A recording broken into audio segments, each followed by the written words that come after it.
Fala rapaziada, hoje eu vim trazer esse vídeo aqui para falar sobre todas as pulverizações semanais que a gente faz nesse plantio de maracujá.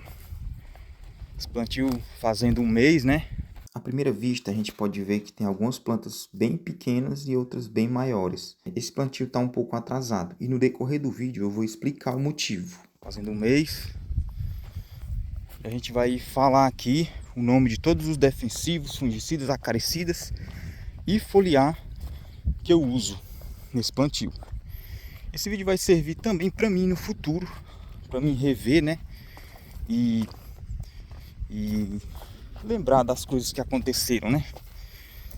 Por exemplo, ele deu essas manchas aqui na folha, né?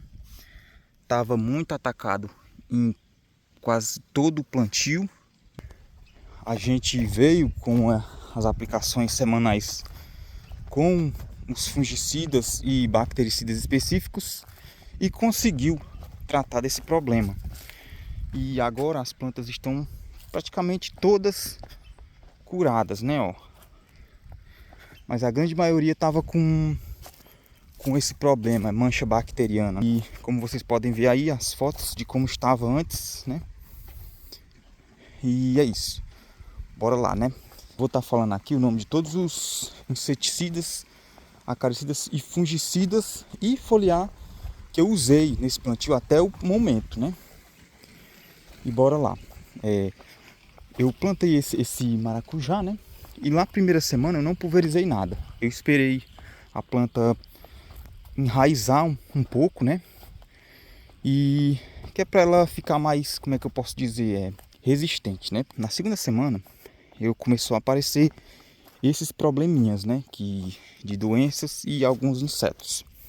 Aí foi que a gente começou a aplicar um cronograma de pulverizações que começando assim. Vou falar aqui de segunda a domingo, né? Segunda-feira a gente não pulveriza. Terça-feira a gente aplicava pirete e Vertimec. O pirete ele tinha o intuito de pegar trips, né? Porque segundo a bula, ele na dosagem de 20, ele pegaria o trips, né? Então, a gente botou com esse intuito o pirete. E o pirete também ele é acaricida, né? Ele pega algumas espécies de ácaros.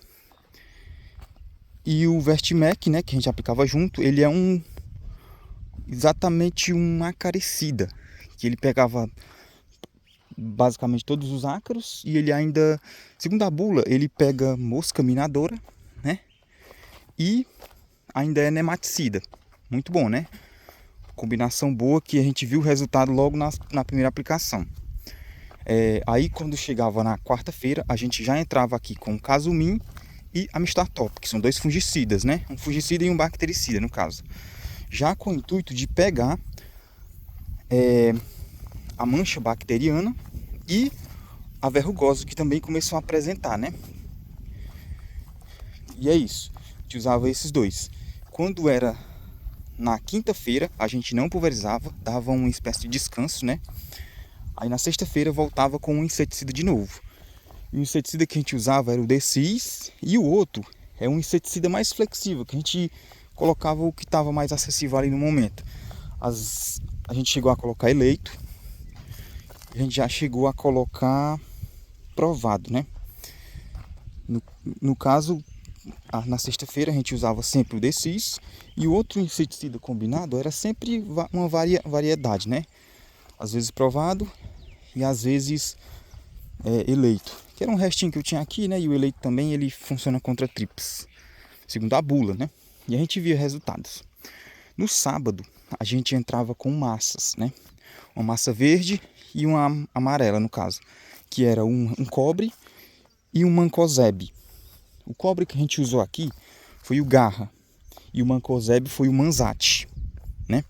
No domingo, a gente entrava com um foliar, que era para dar uma espécie de desestressada na planta, porque a planta ela sente também a alta aplicação de defensivos e o clima, né? A quintura Que aqui também esses dias estava muito quente, apesar de algumas chuvas, né? E aí começava o ciclo de novo. A gente passou 2 semanas nesse ciclozinho de pulverizações. Aí a gente começou a ver que a planta já estava meio que curada, né? Já tinha resolvido o problema. E diminuímos uma pulverização de fungicida. No caso, a gente parou um pouco com a massa. A gente parou um pouco com as massas e ficou apenas com o Casuminho Amistatop de fungicida. Aí no caso, na terceira semana, a gente já mudou o cronograma de pulverizações e ficou assim. Na terça-feira, com os 2 primeiros inseticidas de novo, que era o Pirete e o Vertimec. Aí pulava a quarta, aí na quinta a gente vinha com o fungicida de novo, que era o Casumin e o Amistatop. E no sábado vinha com o Decis e algum outro inseticida, como eu já falei, que a gente variava, né? E domingo, novamente, a gente vinha com o foliar. Que era um foliar que tinha a base de macro e micronutrientes e um percentual de aminoácidos, que é o Torpid. Muito bom, indico demais esse foliar, né? E é isso. A gente, hoje, a planta com 1 mês e 3 dias, vocês podem ver que tem uns pés bem atrasados aqui, que foi... A gente teve muito problema de caramujo aqui, que eu já falei em alguns vídeos para trás aí. E acabou roendo a planta. E outra coisa, né? O motivo do atraso também é uma coisa que eu costumo fazer aqui. É que, por exemplo, vou dar um exemplo de uma planta aqui. Ó, essa daqui, ó. Ela apresentou a doença no olho, né? Aí eu vi que o tronco começou a ficar ferido. Aí o que eu fiz? Eu cortei logo, no caso eu podei essa parte doente, né? E continuei tratando. É tanto que vocês veem aí, ó. O olho que tá saindo é muito saudável, ó. Essas plantas pequenas aqui, todas aconteceu a mesma coisa, ó. Ó, essa daqui eu cortei também, mas o olho que tá vindo ali tá vindo saudável. Ó, a folha velha, ó, como é que tá. Vou dar exemplo de algum aqui que, ó, tá aqui, ó, também, ó. Apresentou doença no olho, né? E essa parte aqui ficou tipo machucada. Eu optei por podar, né? E esperar os bróis virem. Ó, e tá vindo aí, ó, tá saudável, ó. Né? E foi isso que eu fiz. Agora aqui o plantio tá, digamos que curado, né? E vai dar certo. E foi isso que a gente fez. E terminando o vídeo aqui, eu queria só agradecer, porque a gente bateu a marca dos 5.000 inscritos, né? Eu já soltei um shorts aí. Eu só queria deixar esse agradecimento aqui a vocês, né? Esse vídeo vai, como eu falei, vai servir para mim também no futuro, que eu vou voltar a rever aqui nos próximos plantios. Se eu tiver algumas dificuldades, eu costumo sempre revisar meus próprios vídeos. E é isso, galera. Valeu e obrigado.